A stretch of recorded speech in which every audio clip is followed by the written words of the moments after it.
to learning the substance of that instrument and all that it has. It takes a lot of time. Now, we've got a couple of fellows that in the church that are learning how to play instruments. And I'll tell you what, ask them after the service, is there a lot of blood, sweat, and tears that go into it?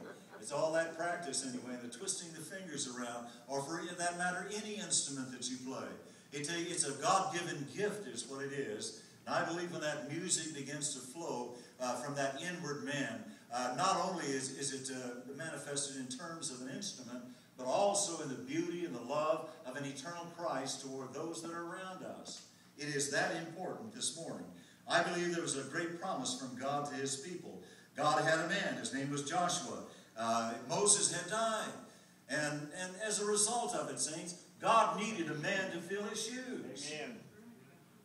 Joshua didn't think he was the man. That's right.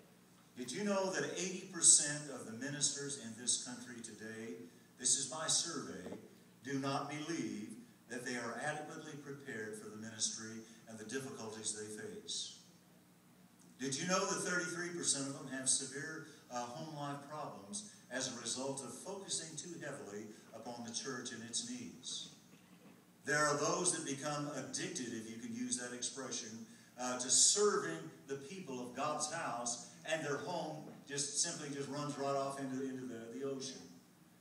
And so it is, saints, whenever a man enters the ministry or a woman enters the ministry, it doesn't matter if it's a pastorate, if it's a ladies' leadership, Bible classes, it doesn't matter what you do. Take time for your family. That's what's important. Start there. If you don't know how to take care of your home, how will you take care of the house of God? Amen. And so you start at home. And I can tell you this, saints, the relationship a husband and a wife have in terms of what they have in relation to their children, you can measure the character of the individuals involved just by the communication relationships they have. If they fuss and fight and argue all the time and they're grumpy and bless God, anyway, I've got my food on this side of the refrigerator and you got your food on that side of the refrigerator, and don't you dare touch my side of the refrigerator.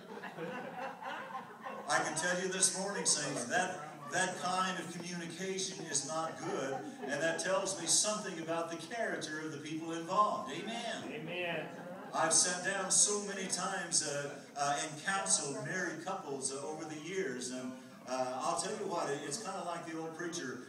There was a young couple that came in. They'd been fussing, fighting, arguing, couldn't get along. I mean, nothing was right. And the pastor says, well, do you love each other? He says, no.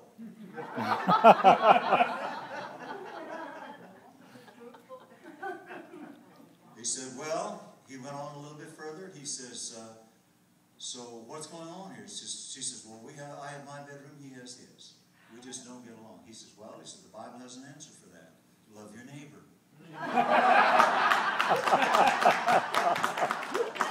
Amen.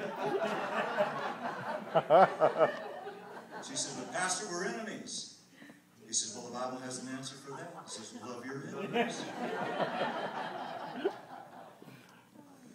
Finally, after they finally got to the very bottom of it, at the very end of the counseling session, the pastor says, would you do something for me? And they both looked at him and said, we'll try. He says, here's what I want you to do. I want you to treat each other like you still love each other. And when you treat each other like, can you do that? Well, yeah, we can try that.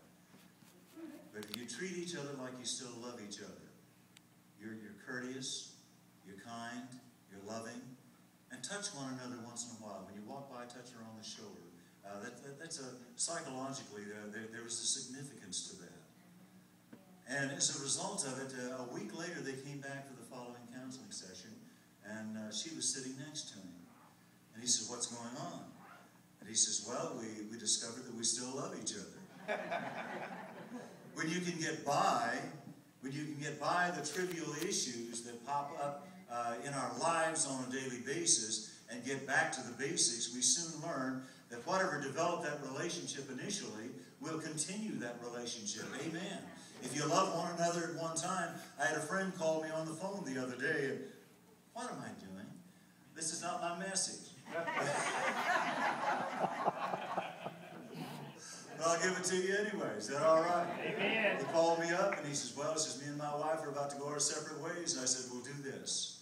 I said, why don't you go back through your old photo albums and pull them out? And I said, why don't you guys rediscover what it was that made you fall in love in the beginning, and what it was that made you decide to actually get married initially. And I'll tell you what, he come back with a smile on his face about a month later when I saw him. I want you to know, folks, when you get past the trivial garbage and you get right down to those things that really matter in life, at that point in time, those qualities that you initially had, the love you had for your companion, the love that you had for your church family or for the house of God and the things of God. Folks, did you know that right now that there is an